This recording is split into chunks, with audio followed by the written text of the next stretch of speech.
Você não é pobre porque ganha pouco. Essa frase incomoda, porque ela desmonta uma desculpa confortável. Desde cedo, nos ensinaram que pobreza é apenas um problema de salário, oportunidade ou sorte. Mas se isso fosse verdade, por que tantas pessoas que ganham bem continuam vivendo no limite, sempre estressadas, sempre atrasadas, sempre devendo? Olhe ao seu redor.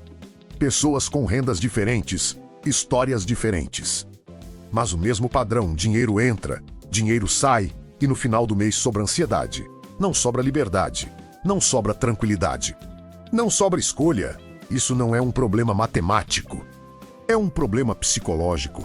A verdadeira pobreza começa na mente. Ela nasce da forma como você foi treinado a enxergar dinheiro, sucesso e status. Antes mesmo de você receber seu primeiro salário, alguém já tinha plantado uma ideia perigosa na sua cabeça. A de que parecer bem-sucedido é quase tão importante quanto ser bem-sucedido. Você cresce vendo pessoas sendo admiradas não pelo que construíram, mas pelo que exibem. O carro, a roupa, o celular, a viagem. Aos poucos, sem perceber, seu cérebro aprende uma regra silenciosa: se eu não mostrar sinais de sucesso, eu não valho tanto assim. E é aqui que o problema começa de verdade. Porque quando o dinheiro passa a ser uma ferramenta de validação social, ele deixa de ser uma ferramenta de liberdade. Você não usa o dinheiro para criar segurança. Você usa o dinheiro para criar aparência. E aparência custa caro, muito caro. Talvez você já tenha sentido isso. Aquele impulso estranho de comprar algo que você sabe que não precisa, mas sente que merece. Ou pior, sente que precisa daquilo para não parecer para trás, fraco, fracassado ou invisível. Esse impulso não surge do nada. Ele vem de uma ansiedade silenciosa, construída ao longo de anos. Uma ansiedade que diz: se eu não acompanhar o ritmo, vou ficar para trás? Mas para trás de quem e em qual corrida? O problema é que essa corrida nunca termina. Sempre haverá alguém com algo melhor, mais novo, mais caro. Enquanto você tenta acompanhar, o tempo e o dinheiro escorrem pelos dedos. A pobreza moderna não se parece com miséria extrema. Ela se parece com alguém que ganha o suficiente para sobreviver, mas nunca o suficiente para respirar. Alguém que trabalha muito, mas não avança, que consome muito, mas constrói pouco. E tudo isso acontece não porque falta dinheiro, mas porque falta clareza. Nesta série, você vai entender por que pessoas inteligentes, trabalhadoras e médias continuam financeiramente presas. E mais importante, vai perceber que o problema não é você. O problema é o jogo que te ensinaram a jogar. O ser humano não mede sua vida em números absolutos. Ele mede em comparação. Você não se sente bem porque tem algo. Você se sente bem porque tem mais, ou pelo menos não menos, do que alguém ao seu redor. Essa necessidade de comparação não é um defeito moderno. Ela vem de muito antes das redes sociais, antes do dinheiro, antes até das cidades. Durante milhares de anos, status significava sobrevivência. Quem tinha mais reconhecimento, mais recursos ou mais respeito, tinha mais chances de viver. O problema é que o mundo mudou, mas o cérebro não. Hoje, você não está competindo por comida ou abrigo. Está competindo por símbolos. Símbolos de sucesso, de poder, de pertencimento. E esses símbolos são cuidadosamente escolhidos pelo mercado para serem caros, visíveis e emocionalmente sedutores. O resultado? Você começa a viver financeiramente para os outros. Mesmo quando diz que não liga, mesmo quando acha que está no controle. Você compra não para usar, mas para ser visto usando. Você escolhe não o que é funcional, mas o que comunica algo. Cada compra vira uma mensagem silenciosa para o mundo: olhem para mim. Estou indo bem, mas aqui está a parte cruel: ninguém está prestando tanta atenção quanto você imagina. Enquanto você se endivida para manter uma imagem, as pessoas estão ocupadas demais tentando sustentar a própria. É um teatro coletivo onde todos fingem sucesso para um público que não existe. E quanto mais você entra nesse jogo, mais caro ele fica. O celular de hoje vira obsoleto em 1 ano. A roupa de status vira comum quando todo mundo compra. O carro que impressionava vira apenas o mínimo aceitável. Então você corre atrás do próximo nível, e depois do próximo, e depois do próximo. Essa escalada não gera felicidade, ela gera exaustão. O mais perigoso é que esse processo acontece de forma lenta. você não percebe que está sendo empurrado para decisões financeiras ruins. Elas parecem pequenas, justificáveis, até necessárias. É só uma parcela, todo mundo faz, depois eu resolvo, mas o depois nunca chega. Enquanto isso, o dinheiro que poderia estar criando opções futuras está preso em objetos que perdem valor. Em dívidas que cobram juros e em escolhas feitas para impressionar pessoas que não se importam. A comparação constante rouba mais do que dinheiro. Ela rouba paz, rouba foco, rouba autonomia. E quando você perde a autonomia financeira, você perde algo ainda mais valioso, a capacidade de dizer não. Não há um trabalho ruim, não há um chefe abusivo. Não há uma vida que você não escolheu conscientemente. Ser pobre, nesse sentido, não é ter pouco dinheiro, é não ter escolha. Na próxima parte, vamos falar sobre como o mercado aprendeu a explorar essa fraqueza humana e por que você sente desejo por coisas que nem combinam com seus valores reais. Existe uma indústria inteira que depende do fato de você nunca se sentir suficiente. Se um dia você acordasse plenamente satisfeito com quem é, com o que tem e com o rumo da sua vida, bilhões de dólares simplesmente desapareceriam do mercado. O sistema não foi desenhado para te deixar em paz.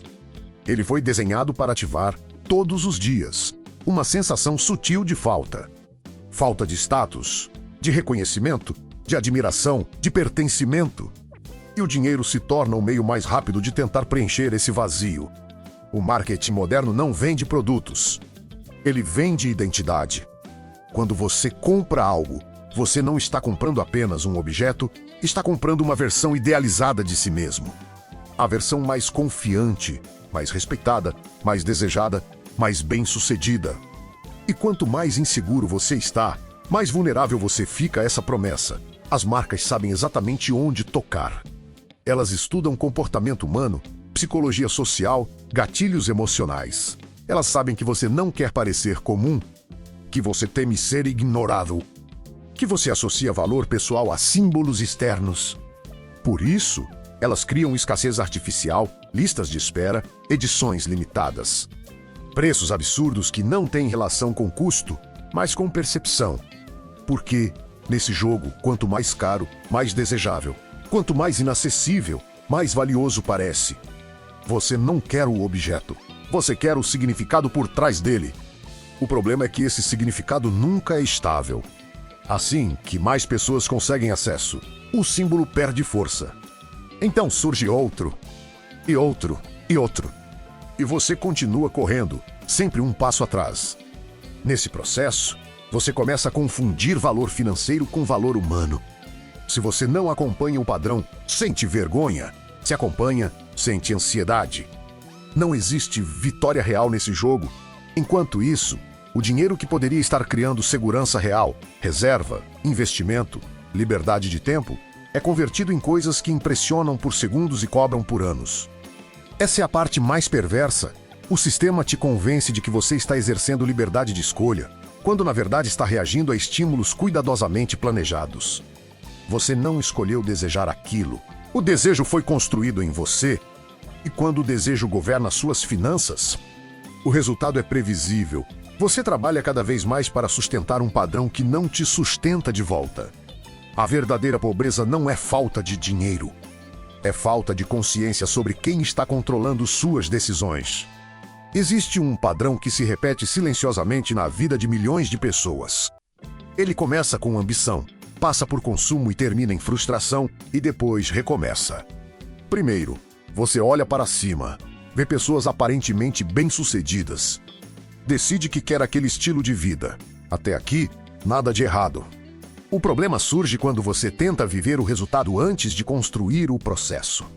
Você começa a gastar como alguém que já chegou, mesmo estando no meio do caminho.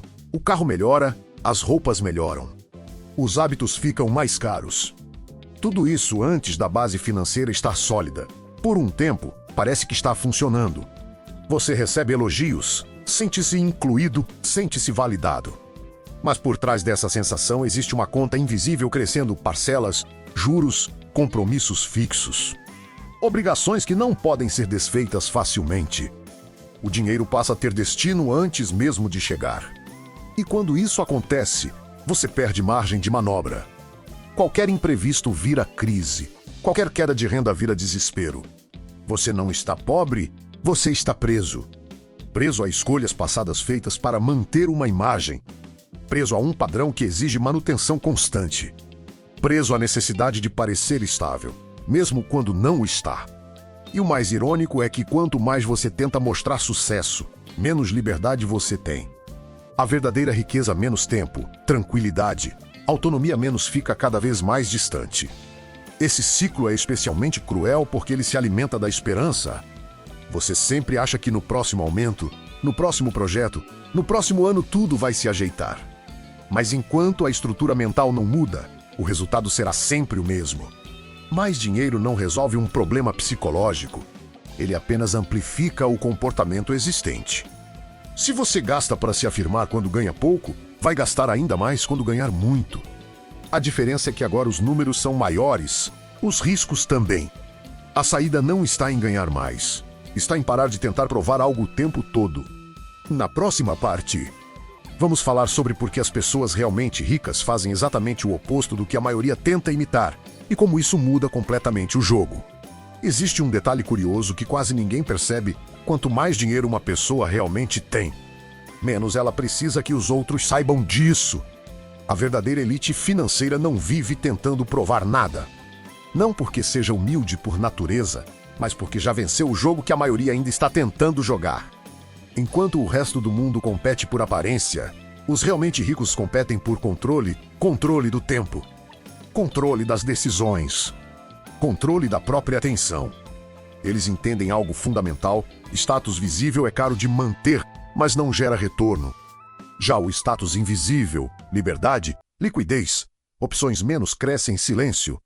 Por isso, muitas pessoas com muito patrimônio dirigem carros comuns, vestem roupas discretas e vivem abaixo do que poderiam gastar. Não é medo, é estratégia. Elas sabem que cada real não gasto em aparência é um soldado trabalhando por elas no futuro. Enquanto isso, quem tenta parecer rico está constantemente desmontando o próprio exército. Outro ponto importante: pessoas ricas não tomam decisões financeiras para impressionar estranhos. Elas tomam decisões pensando em décadas, não em curtidas, comentários ou validação social. Elas não perguntam o que vão pensar de mim, mas sim o que isso custa em liberdade. Essa pergunta muda tudo. Elas entendem que o dinheiro tem uma função muito clara: comprar opções. A opção de dizer não, a opção de sair, a opção de esperar, a opção de escolher. E opções não aparecem quando você está financeiramente no limite. Elas surgem quando você tem margem, quando você tem sobra. Quando você não está emocionalmente dependente do próximo pagamento. Por isso, o comportamento delas parece entediante para quem observa de fora. Nada de excessos, nada de ostentação constante. Nada de urgência em mostrar conquistas. Mas é justamente esse tédio financeiro que constrói segurança real. Enquanto muitos tentam acelerar mostrando resultados antes da hora, os ricos desaceleram para garantir que o resultado seja permanente. Eles não precisam provar que venceram, eles sabem. A grande virada acontece quando você percebe que não precisa vencer o jogo do status. Você pode simplesmente sair dele. Isso exige coragem, porque sair do jogo significa aceitar, por um tempo, parecer comum, invisível, fora da corrida. Isso confronta diretamente o ego. Mas é exatamente aí que a liberdade começa. Quando você para de usar dinheiro para sinalizar valor pessoal, o dinheiro muda de função. Ele deixa de ser um troféu e passa a ser uma ferramenta. Você começa a gastar menos energia tentando impressionar e mais energia construindo estabilidade, construindo tranquilidade, construindo futuro. Você passa a tomar decisões menos emocionais e mais estratégicas. Não porque se tornou frio, mas porque entendeu que emoção mal direcionada custa caro. Nesse momento, algo curioso acontece: a ansiedade diminui, você dorme melhor. O medo de imprevistos diminui. A sensação constante de estar atrasado na vida começa a desaparecer. Não porque você ficou rico de repente, mas porque parou de se sabotar. A maior mentira que te contaram é que sucesso precisa ser visível. Na verdade, tudo o que importa acontece longe dos olhos dos outros. A riqueza real não grita, ela sussurra. E quando você entende isso, o consumo perde o poder que tinha sobre você. As comparações ficam mais fracas. O impulso diminui, a clareza aumenta. Você não precisa de mais dinheiro para mudar de vida. Você precisa de menos ruído. Menos ruído externo, menos validação. Menos pressa para parecer algo que ainda está sendo construído. Quando você escolhe parar de impressionar e começa a proteger sua liberdade, o jogo muda completamente. E o mais irônico de tudo é exatamente nesse momento que você começa, de verdade, a enriquecer.